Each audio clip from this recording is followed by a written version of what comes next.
السلام عليكم ورحمة الله وبركاته. نحمده ونصلي على رسوله الكريم. أما بعد، فأعوذ بالله من الشيطان الرجيم. بسم الله الرحمن الرحيم. قال تعالى: ادع إلى سبيل ربك بالحكمة والموعظة الحسنة وجادلهم بالتي هي أحسن إن ربك هو أعلم بمن ضل عن سبيله وهو أعلم بالمهتدين. وقال تعالى: সম্মানিত শ্রোতামণ্ডলী, প্রশংসা মাত্র আল্লাহর জন্যই, যিনি সমগ্র জগতের প্রতিপালক, যিনি আমাদেরকে মানব রূপে সৃষ্টি করেছেন এবং সমস্ত সৃষ্টিজীবের মধ্যে শ্রেষ্ঠ বানিয়েছেন। আমরা শুকরিয়া আদায় করি, বলি আলহামদুলিল্লাহ। তারপরে দরুদ ও সালাম প্রেরণ করি সেই মহামানবের প্রতি, যিনি আগমন এনেছেন বিশ্ববাসীর করুণা হয়ে, পন্থ পথিকের পথের দিশারি রূপে। অতঃপর আজকের অনুষ্ঠানের উপস্থিত সকলকে আমার অন্তরস্থল থেকে সালাম প্রেরণ করি। আসসালামু আলাইকুম ওয়া রাহমাতুল্লাহি ওয়া বারাকাতুহু। মুহতারাম বুজুর্গ দোস্ত, আল্লাহ তাবারক তাআলা বিশ্বনবী মুহাম্মদ সাল্লাল্লাহু আলাইহি ওয়াসাল্লামের মাধ্যমে এক নতুন দর্শন নিয়ে আগমন করেন, যার নাম হলো ইসলাম। তারপরে সূচনা হয় সামাজিক, অর্থনৈতিক ও সাংস্কৃতিক জীবনে একটা স্বতন্ত্র ধারার পর্যায়ক্রমে, যা ইসলামী সভ্যতার রূপ লাভ করে। সভ্যতা শব্দটি সভ্য শব্দ থেকে গৃহীত, যার অর্থ হলো ভদ্র, শিষ্ট, মার্জিত, ভালো ইত্যাদি, যাকে আরবিতে বলে আল হাজারা এবং ইংরেজিতে বলে সিভিলাইজেশন। ইসলামী সভ্যতা বলতে বোঝায় সমাজ বিকাশের পদ্ধতি বা পর্যায় বিশেষ। ইসলামী সভ্যতা 7ম শতাব্দীতে আরব ভূখণ্ডে উৎপত্তি লাভ করে, তারপরে বিশ্বের অনেক অংশে ছড়িয়ে পড়ে।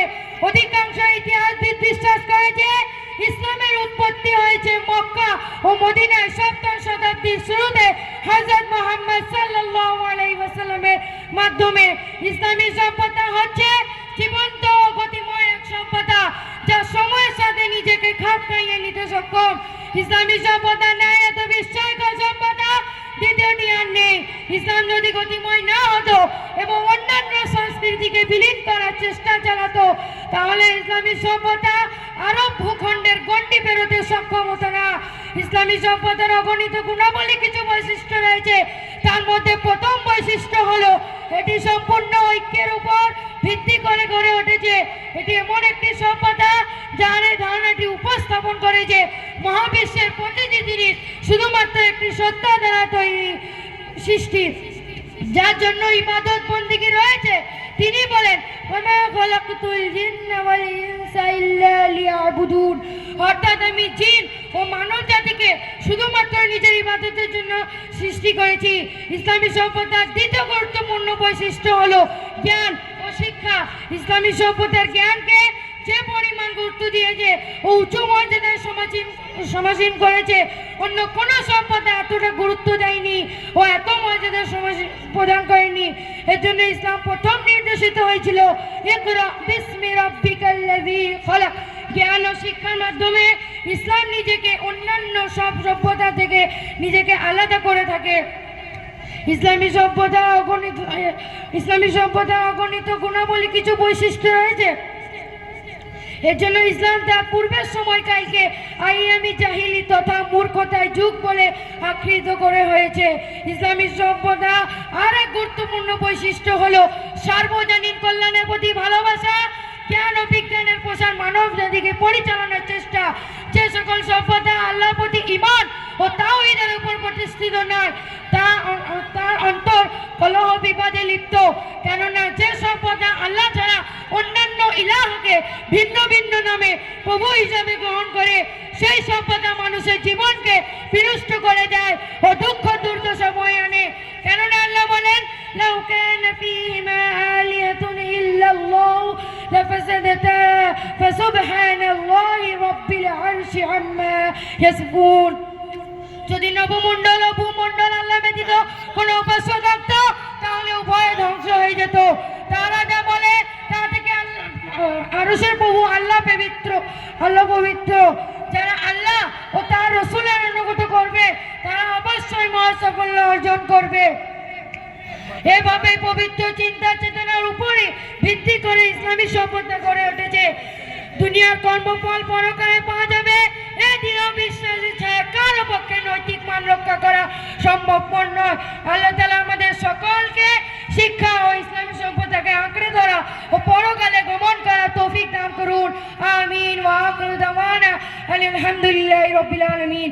এখানে আমি নিজের ইসলামী সভ্যতার উপরে সংক্ষিপ্ত বক্তব্য শেষ করছি। আসসালামু আলাইকুম ওয়া রাহমাতুল্লাহি ওয়া বারাকাতুহু। ওয়া আলাইকুম আসসালাম ওয়া রাহমাতুল্লাহ। আমাদের আলাইকুম ওয়া রাহমাতুল্লাহি ওয়া বারাকাতুহু। নাহমাদুহু ওয়া নুসাল্লি আলা রাসূলিহিল কারীম, আম্মা বা'দ। ফাআউযু বিল্লাহি মিনাশ শাইতানির রাজীম। বিসমিল্লাহির রাহমানির রাহিম। রাদিয়াল্লাহু আনহুম ওয়া রাদু আন। قال نبي صلى الله عليه وسلم أصحابك النجوم بأيهم اقتديتم اهتديتم। আজকের এই দিনিয়াল মুনাজ্জাম মক্তবের সম্মানীয় সভাপতি ও সম্মানীয় বিচারক মণ্ডলীগণ, জাতির মুকুট সেই ওলামায়ে কিরাম এবং আমার সামনে বসা পশ্চিমবঙ্গের বিভিন্ন স্থান থেকে আসা ছাত্র এবং ভাইদের জানাই আন্তরিক শুভেচ্ছা অভিনন্দন। বক্তৃতা শুরুতে সে মহান আল্লাহ রাব্বুলের জন্য শুকরিয়া জ্ঞাপন করি যিনি আমাদেরকে সুস্থ সবল শরীরে এই ইসলামিক মজলিসে আসার এবং বসার তৌফিক দান করেছেন। এই জন্য সকলেই জোরে বলি আলহামদুলিল্লাহ। লক্ষ্য করি দরুদ ও সালাম সেই মহামানবের প্রতি যিনি সর্বশ্রেষ্ঠ, তার প্রতি ছোট করে দরুদ ও সালাম সাল্লাল্লাহু আলাইহি ওয়াসাল্লাম। প্রিয় বন্ধুগণ, আমার বিষয় হলো যে ইসলামী সভ্যতা বনাম পশ্চিমা সভ্যতা। সেই মহান আল্লাহ রাব্বুল আলামিন যদি আমাকে তৌফিক দান করেন তাহলে আমি এই বিষয় নিয়ে কিঞ্চিত পরিমাণ আলোকপাত করব ইনশাআল্লাহ। প্রিয় বন্ধুরা আমরা সর্বপ্রথম জেনে নিই ইসলামী সভ্যতা কি এবং তা আমাদের কি শিক্ষা দেয়। ইসলামী নিয়ম নীতি জীবন পরিচালনা করার নামই হলো ইসলামী সভ্যতা। যখন সারা দুনিয়া জুড়ে ছিল অন্যায়, অবিচার, জুলুম, নির্যাতন, হানাহানি, মারামারি, রাহাজানি, হত্যা, খুন সর্বদাই লেগে থাকতো, এমনকি তারা নিজ সন্তানকে নিজ হস্তে জীবন্ত দাফন করে ফেলতো। তারা নিজ সৎ মাতাকে বিবি বানিয়ে নিত। তাদের জিনা ব্যভিচার ছিল নিত্য দিনের অভ্যাস। এমন সময়তে সেই মহান আল্লাহ রাব্বুল আলামিন কুরআন শরীফের মধ্যে বর্ণনা করেছেন, ওয়া কুনতুম আলা সাফা হুফরাতিম মিনান নারি ফাআকাদাকুম মিনহা কাযালিকা ইউবাইয়িনুল্লাহু লাকুম আয়াতিহি লাআল্লাকুম তাহতাদুন। তোমরা সকলেই অগ্নিকণ্ঠে নিকটবর্তী ছিলেন, সেখান থেকে তোমাদের উদ্ধার করা হয়েছে। সভ্যতা এবং মানবতার এমন নাজুক অবস্থায় আরব মর্তব্য বুকে সাইয়্যিদুল মুরসালিন খুয়াতাউন নবিয়্যুর রাহমাতুল লিল আলামিন আগমন করেছেন। সেই জাহিলিয়াতির যুগে যারা তাকে ভালোবেসে ধন্য হয়েছে তারা একমাত্র ইসলামের সুশীতল সাহিত্য অবস্থান রয়েছে। তারাই হলেন সেই সোনালী যুগের মানব যাদের সম্পর্কে স্বয়ং আল্লাহ রাসূল সাল্লাল্লাহু আলাইহি ওয়াসাল্লাম বলেছেন, আসহাবিকান নুজুমি বিআইহিম ইকতাদাইতুম ইহতাদাইতুম। আমার সাহাবাগণ হলেন তারকাতুল্য, যাদেরকে কেউ একজন যদি স্মরণ করে তাহলে সে হেদায়েত পেয়ে যাবে। শুধু তাই নয়, আল্লাহ রাব্বুল আলামিন সূরা তওবার 100 নম্বর আয়াতে বলেছে, রাদিয়াল্লাহু আনহুম ওয়া রাদু আন। আল্লাহ তাদের প্রতি সন্তুষ্ট, তারাও আল্লাহর প্রতি সন্তুষ্ট। সেই হুজুর পাক সাল্লাল্লাহু আলাইহি ওয়াসাল্লাম অক্লান্ত পরিশ্রম মুক্তিমাইন কষ্ট সহ্য করে সেই জাহিলিয়াতির যুগে ভ্রাতৃত্বের অধিকার স্থাপন করেছিলেন। তিনি আমাদের ইসলামী সভ্যতা শিখিয়েছেন বড়দেরকে সম্মান করা, ছোটদেরকে স্নেহ করা, পাড়া প্রতিবেশীর সঙ্গে আত্মীয় স্বজনের সঙ্গে ভালো ব্যবহার করা। তিনি আমাদের ইসলামী সভ্যতায় শিখিয়েছেন বাবা মায়ের খেদমত করা, শিক্ষকদেরকে সম্মান করা। তিনি আমাদের ইসলামী সভ্যতার মধ্যে শিখিয়েছেন সুদ, ঘুষ, চুরি, ডাকাতি, অন্যান্য নিকৃষ্ট কাজ থেকে বিরত থাকা। তিনি আমাদের ইসলামী সভ্যতার মধ্যে শিখিয়েছেন নারী জাতিকে পর্দায় থাকা। প্রিয় বন্ধুগণ, আজকে নারী জাতির পর্দার অবহেলার কারণে অনেক মা বোনকে ধর্ষিত হতে হচ্ছে নাইট ক্লাবে, অনেক মা বোনকে ধর্ষিত হতে হচ্ছে সেই পার্কে, অনেক মা বোনকে ধর্ষিত হতে হচ্ছে সেই রাস্তাঘাটে, অনেক মা বোনকে ধর্ষিত হতে হচ্ছে সিনেমা হলে। বলেন ঠিক কিনা? সেই প্রাণপ্রিয় মা বোনেদের আমি বলতে চাই, তোমরা যদি পশ্চিমা আইন কানুন মেনে ইসলামী সভ্যতা যদি না মানো তাহলে তোমাদের এমন অবস্থাটা হওয়াই স্বাভাবিক। আজকে আমাদেরকে পশ্চিমা সভ্যতা এমনভাবে গ্রাস করে নিয়েছে, সেখান থেকে আমরা কোনোভাবেই বের হতে পারছি না। কেন জানেন? আজকে আমাদের মধ্যে সেই হুজুর পাক সাল্লাল্লাহু আলাইহি ওয়াসাল্লামের সুন্নাত দেখা যায় না। আজকে আমাদের মধ্যে সেই হুজুর পাক সাল্লাল্লাহু আলাইহি ওয়াসাল্লামের আদর্শ দেখা যায় না। যদি আজকে আমাদের মধ্যে সেই হুজুর পাক সাল্লাল্লাহু আলাইহি ওয়াসাল্লামের আদর্শ আর সুন্নাত পরিপূর্ণভাবে থাকতো তাহলে আজকে আমাদের পশ্চিমা সভ্যতা গ্রাস করতে পারতো না। জোরে বলেন ঠিক কিনা? চলেন ভাই, আজকে আমরা ঘুরে আসি অন্য জগৎ থেকে, আমরা ইসলামী সভ্যতায় ঢুকে যাই, পশ্চিমা সভ্যতা থেকে বের হয়ে এসে ইসলামী আদর্শ সমাজ গঠন করি।